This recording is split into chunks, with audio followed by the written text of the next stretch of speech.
Hi అండి.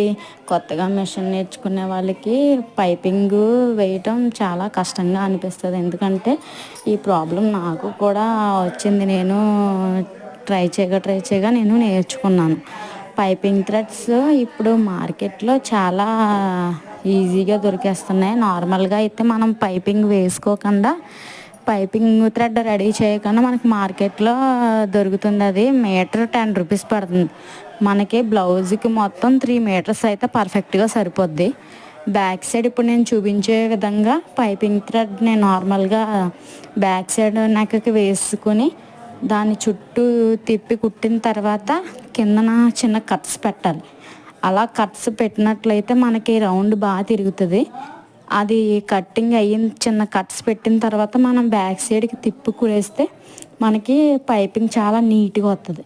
Please subscribe.